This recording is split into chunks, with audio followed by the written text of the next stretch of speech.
নাম শুনলেই Israel, America সহ পশ্চিমা দেশগুলোর বুকে কাঁপন ধরে। বিশ্বের বাঘা বাঘা মুসলিম লিডাররা পশ্চিমা অপশক্তির কাছে মাথা নত করলেও তাকে কোনোভাবেই দমানো যায়নি। কালো পাগড়ি পরিহিত ধবধবে সাদা তারের বুড়ো মানুষটি একাই লড়ে যাচ্ছেন যুক্তরাষ্ট্র ও পশ্চিমা আগ্রাসনের বিরুদ্ধে। মুসলিমদের হয়ে গলা উঁচু করেছেন বিশ্ব দরবারে।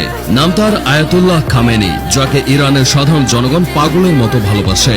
প্রায় 3 দশকেরও বেশি সময় ধরে ইরানের সর্বোচ্চ ক্ষমতা দখলে রাখা এই সুপ্রিম লিডার ইসলামিক জাগরণের মাসিহা হয়ে উঠেছেন। ইসলামের বিরুদ্ধে ইসরায়েল, আমেরিকার যৌথ অপতৎপরতার মুখে সৌদি আরব, মিশর, তুরস্কের মতো শক্তিশালী মুসলিম দেশগুলো হাতে চড়ি পড়ে বসে থাকলেও স্রোতের বিপরীতে থাকা এক সিংহ পুরুষের নাম হল আয়াতুল্লাহ খামেনি। 1939 সালে ইরানের মাসাদ শহরে জন্মগ্রহণ করা এই শিয়া ধর্মগুরু শৈশব হতেই ছিলেন প্রখর ধার্মিক ও বাস্তববাদী। তার পুরো নাম হল সৈয়দ আলী হোসেইনি খামেনি। ইরানের সর্বোচ্চ ধর্মীয় নেতাদের আয়াতুল্লাহ নামে ডাকা হয়। তারই পরিপ্রেক্ষিতে তিনি আয়াতুল্লাহ খামেনি নামে বিশ্বব্যাপী পরিচিত। বাবার পথ অনুসরণ করে মাত্র 11 বছর বয়সে তিনি ধর্মতাত্ত্বিক হয়েছিলেন।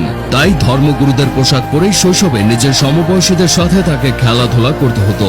এ নিয়ে অনেকে তার সাথে মজাও করত। প্রাথমিক শিক্ষা সম্পন্ন করার পর মাসাদেই তার আধ্যাত্মিক পড়াশোনা শুরু হয়। 1957 সালে উচ্চতর শিক্ষা লাভের আশায় তিনি ইরাকে পাড়ি জমালেও বাবার ইচ্ছার কারণে পরের বছরই সেখান থেকে নিজ দেশে ফিরে আসেন। সে সময় ইরানের শাসনকর্তা ছিলেন শাহ মোহাম্মদ